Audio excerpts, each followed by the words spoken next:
Welcome to the Friends of Delray, a diverse group of Delray Beach residents coming together to build a positive city environment which is open and transparent. Our goal is to inform, share, and unite. Learn about what's happening in our village by the sea, from our pristine beaches to the corridors of City Hall.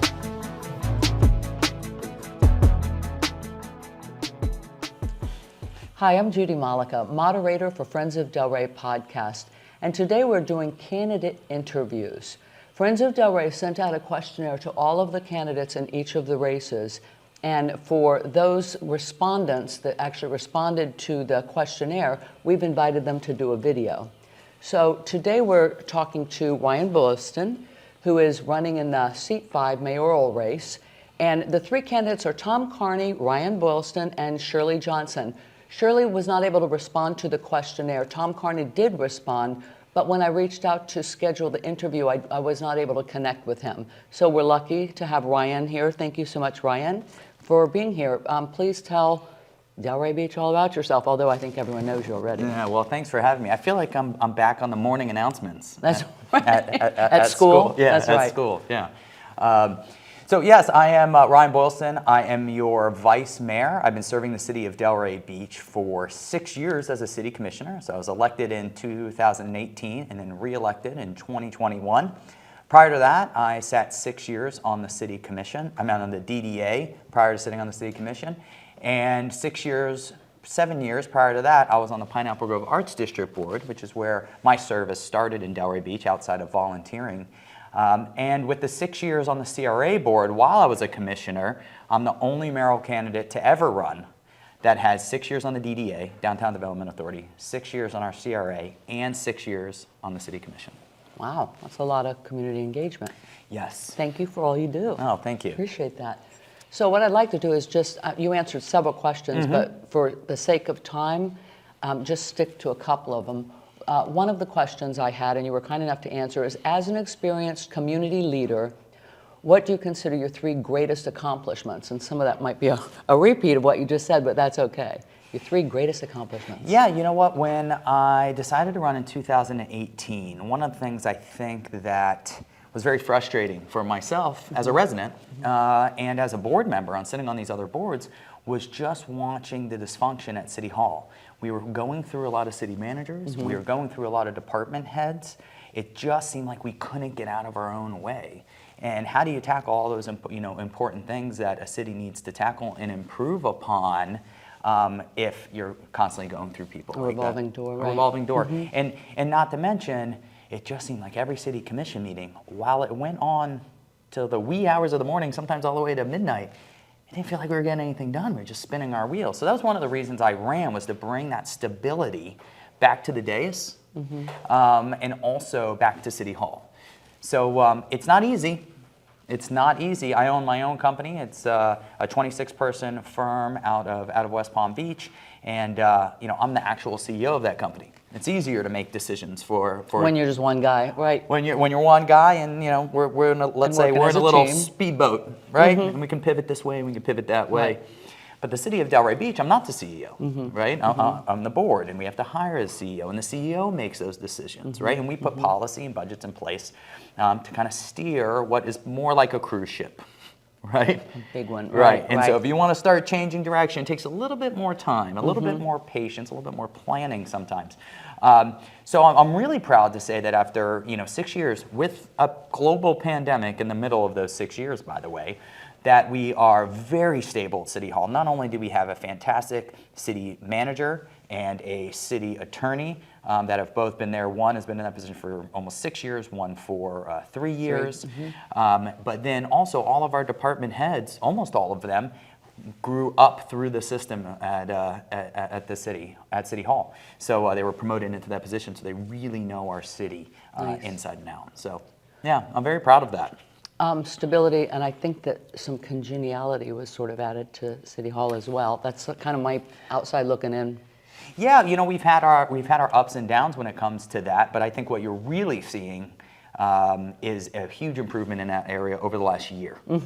And I have to thank the Delray Beach residents for that, for electing Commissioner Deputy Vice Mayor Rob Long and Commissioner Angela Burns, who, by the way, I say it in most rooms that I'm in, Commissioner Burns is like setting a new bar. I always brag about her. I'm with you on I know. that. She really is, because here's an individual that ran a few years ago and lost, and decided to double down on her service in Delray Beach, sitting on all these different boards. And I was lucky enough to sit on the Affordable Housing Committee with her. I was the representative from the City Commission, and to see firsthand the time that she puts in to a board like that, and now to see the time she puts in to being a city commissioner is pretty fantastic. Yeah, so I'm taking notes. I think she's getting paid like $1.50 an hour. Yeah, based on right. how much time she puts in. Yeah, yep. Wow.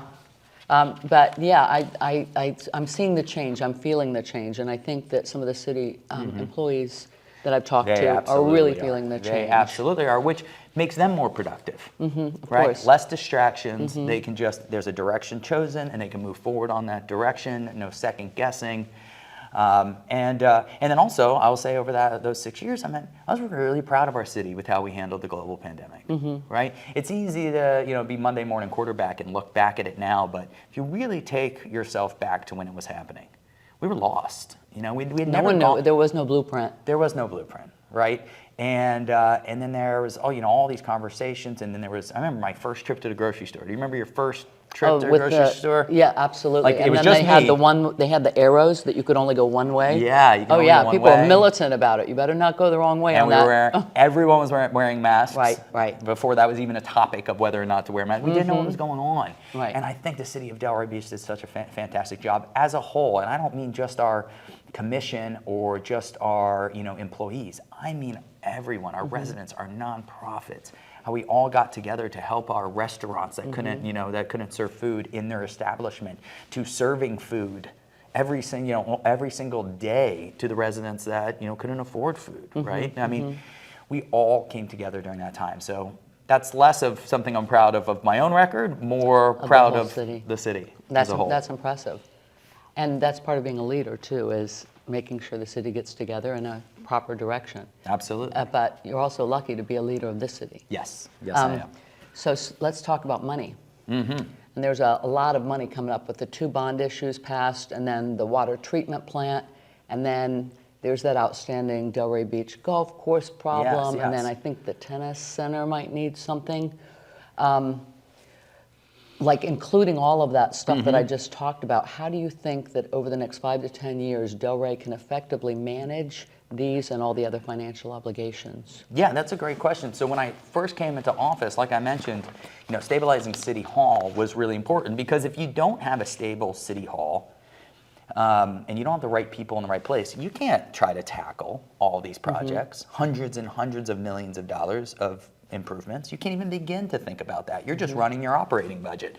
And by the time, you get around to putting that budget in place, you get around to having to plan for the next year's budget. And you're just in this vicious cycle. When do you ever have time to tackle To make improvements. any of those improvements? And so that's what was happening with our city for a long time before I came in, because here I am as a city commissioner, and it's, oh, by the way, Commissioner Boylston, we need a new water treatment plant, like 10 years ago? Like 10 years ago. Oh, okay. All right, well, do we have money for that? No, we don't have money for that. Okay. We've been promising the community a new community center. Boynton has a great one. Boca has a great one. Ours is Pompey Park, and some of the other community centers that we have, the one at, close to City Hall, it's like, those just aren't cutting it, right? And we need a new one. Okay, let's see how we get that done. We need a new police station. Ryan, have you toured the police station? Yeah, I did. And desks like this, there's 3 officers to every desk, and there's like 8 of these in a room. There should only be 3 of these in. I mean, we really, so, okay, we need a new police. So it was just like one after another, all these infrastructure, needs. So what we did in a meeting, kind of coming out of COVID, when we started to have that stability and we had Mr. Moore in place, is we said, okay, well, how are we going to fund all these? So the water treatment plant was actually a pretty easy one. I say easy, but it took about 18 months to put in place. But we hadn't increased our water rates in over 10 years. It had just been flat. We were lowest in the entire county.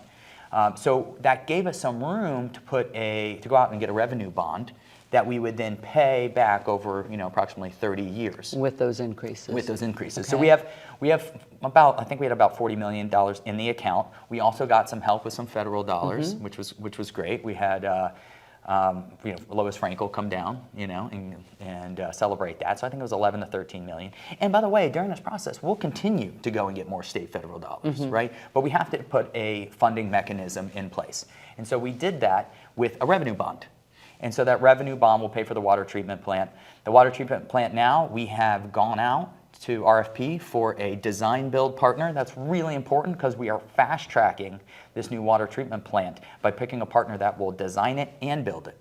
Nice. Rather than going out and finding someone to design it and then going back out and trying to find someone that will build someone else's design build, which is the path we took with our latest fire station on Linton, and it was very moving, cruising, right? It's cruising. So we're taking that same strategy. So that's moving. As a matter of fact, I don't know when this is going to air, but at Tuesday night, tomorrow night, so this will probably already be done, is we'll sign the contract with the design build and get started on on pre-construction documents and all those things. Which is, what do you think? 5 years? Incredible, right? 5 years, 3 years? No, they say about 3 years. Really? Yeah. Okay. So we're hoping a little bit less than 3 years. Great. So that was the water treatment. So okay, we got the revenue bond. Then we said, okay, well, what about the police station, the fire station, some of the park improvements that our residents want? Well, we said, well, that's kind of perfect for a GO bond, a general obligation bond, because we were coming up on January 2024, which is already passed, would be our last payment of debt. The old debt. Of the old debt. Okay. So debt-free sounds good, but it's not good when you need a new roof on your house. Right. Right? Exactly. So you go out and a home loan and you put a new roof on your house. So we were doing the same thing. In order for us to do a GO bond, we have to go out to the voters and we have to ask them. And I think that passed 70-30, right? With all the residents, you guys approved a $100 million public safety bond and a $20 million parks bond. So those were taken care of. Then for the new community center, the CRA said, hey, we'll pick up the tab on that with taxpayer dollars and some matching state dollars coming in. So boom, the community center is paid for by the CRA budget. It doesn't come out of the city budget. So what do we have left? We're looking at the golf course, right? Next on the list would be the golf course after all of those things. And we said, you know what, this is a perfect opportunity to explore a public-private partnership. Not ideal for a water treatment plant, not ideal for a police station, but for a golf course, this could really make sense. We explored it, and last year, almost about a year ago, we decided not to move forward with any of the partners. We decided, you know what, the public has spoken. While initially... Part of that process was Yes. some of the, they wanted to take some land and build a hotel or something, so that's why you moved away from that? Correct. Okay. So what we were looking at, any public-private partnership, or most, I should say, we are obviously not the partner bringing money to the table. No. We got to give something. Right, so that's the whole idea, is that we are trying to find a way to pay for something without taxing our residents, right? So it's usually land that the city's bringing to the table. So we said, hey, we have 150, I think, total acres of golf course. What if we took 10 or less of that, allowed someone to develop it, and we get the championship level golf course that the golfers wanted. We get it done fast, right, because it would be prioritized. We don't have to pay for it. We get a new clubhouse. Like, there's all these benefits. And you know what? The community came out and said, hey, I was you there know what? at that meeting. We did say we want all those things, and we said we want it tomorrow, right? And we understand that police station and water treatment plant, all those things have to come first. But we're not willing to sell Give up any land. Giving up any land. And I said, okay. I was the deciding vote to go, nope, the community has spoken. I looked out into the community and I said, okay, but now we got to work together. And now we got to be a little bit more patient than we were going to be, right? Because this was the fast track. This was the track where we don't pay for it. Now we have to work together for this other track. And so since then, we have moved forward on historically designating the course. So those wheels are in motion. That means no one, no commission, will ever be able to sell any part of that property. I like that, but what do you get in return for that? Isn't there some kind of money, grant money, that you can potentially get from that? So there's an opportunity to go out and get grant dollars. I think it's a few $100,000. So just a drop. Just a drop, Okay. right? This project is going to take, from $15 to $25 million if you're taking into account the underground infrastructure that we need to address underneath the golf course, and whether or not we're addressing the clubhouse and to what level, right? So, Okay. so it's a pretty big span. Let's say $15 to $25 million. But we have started moving forward on a new RFP that we put out to find a partner to manage the golf course and run the golf course, which I think is really important. Potentially even a partner that says, hey, you know what? I'm going to come in and I'm going to put money into the course, right? A little bit of taxpayer dollars and a little bit of private dollars into the course, and I'll recoup that over the years of our contract, mostly with non-resident rates.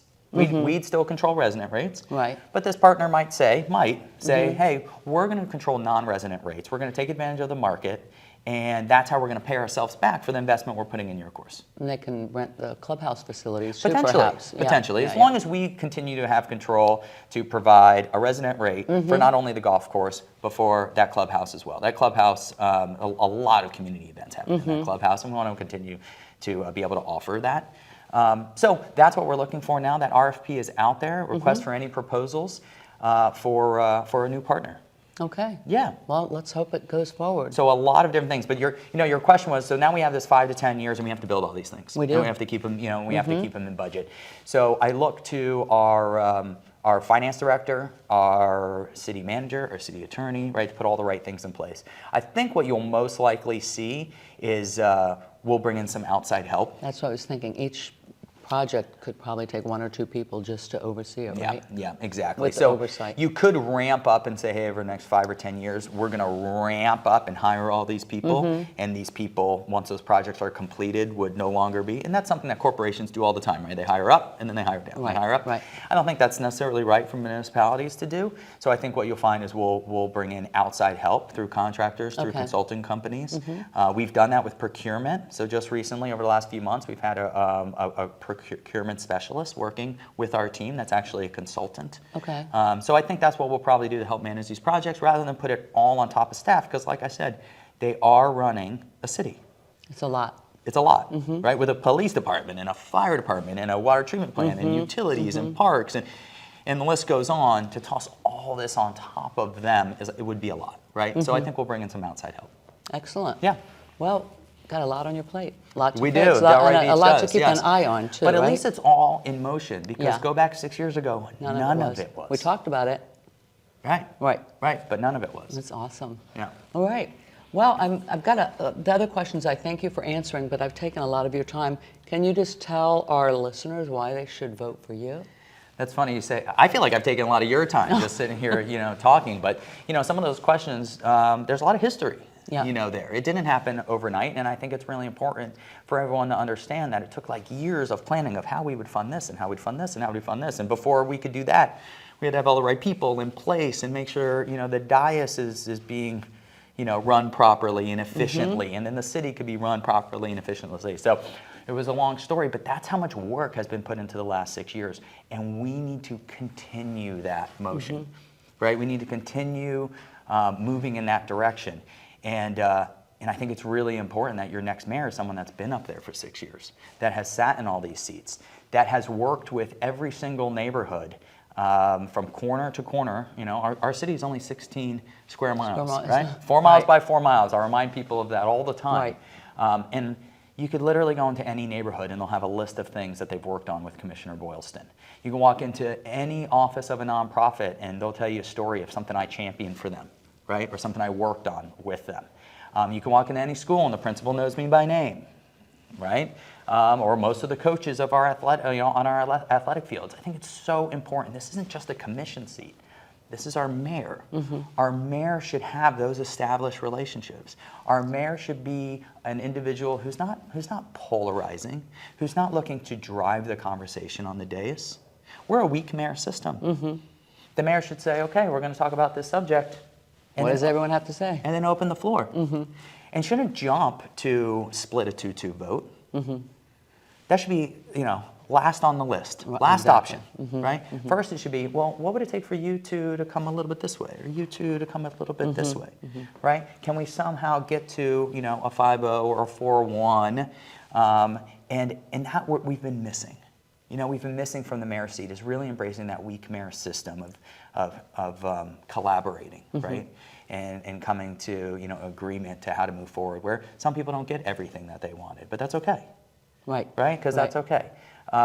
So that's why I think this is so important, and to keep the tone we have going, this last year. Absolutely, right. I joke that the #1 complaint I get now is, where's the drama? But it's a good thing for our city. It's a good thing that you weren't seeing those headlines prior to this election. But you weren't. It was a quiet summer. It was a quiet fall. You know, we went and we approved a budget. We lowered the millage again. And you know what? On that note, we lowered the millage by an average of 0.1 every year that I was in office for 6 years. And actually, the commission was doing it prior to that for 4 years. So if you go back 10 years, we paid $7.50 for every $1,000 our home was worth. Today, you pay $6.49 for every $1,000 your home is worth. That's really important. We set the tax rate for the city. Then you have the county rate. Then you have the school district rate, right? But our city rate, that's what we set. If your home is worth more money, and it is, which isn't a bad thing, by the way. No. It's not a bad thing. I assure you, it could go the other way, right? But with our crime rate down 15% over the last 6 years, with the market, you know, it's Florida, it's Delray, you know, those brands and where people want to live, the beautiful weather, our home values have gone up, so therefore our taxes have gone up. But your tax rate has gone down, and as your mayor, I'll continue to lower that tax rate year after year, and we won't see these increases in property value. I was with Dorothy Jacks the other night, who is our property appraiser, and she said we are not expecting anywhere near the jump that we've seen in the last few years this next year. We're really starting to see that level off. So. Actually, COVID made it explode. It was COVID, right? Yeah, exactly. Because everybody wanted to be here, Yes. riding around on their bikes versus, you know, anyway. Yes. So continue to, you know, manage our budget, manage our tax rate, lower our tax rate, and keep all these projects moving forward. It's not an easy task. I was just going to say you're exhausting me not already. an easy task, but thanks for doing it. Yep, it'll take all of us, and it'll take experience, and it'll take someone that has buy-in, not just at the local level, but at the county and state level as well. Yeah. Okay. Well, Ryan, thank you very much. I appreciate you taking your time to be here, and I'm happy to let the voters know more about you. All right. Thank you. Okay, thank you. This is Judy Mollica. Thank you for listening, and please be engaged. Talk to your neighbors. Attend city meetings. I believe that Delray is stronger together. Thank you for joining Friends of Delray, addressing the relevant issues facing our community. Follow us on Facebook and YouTube, and please sign up for our newsletter at our website, friendsofdelray.us. We believe Delray is at its best when we work together.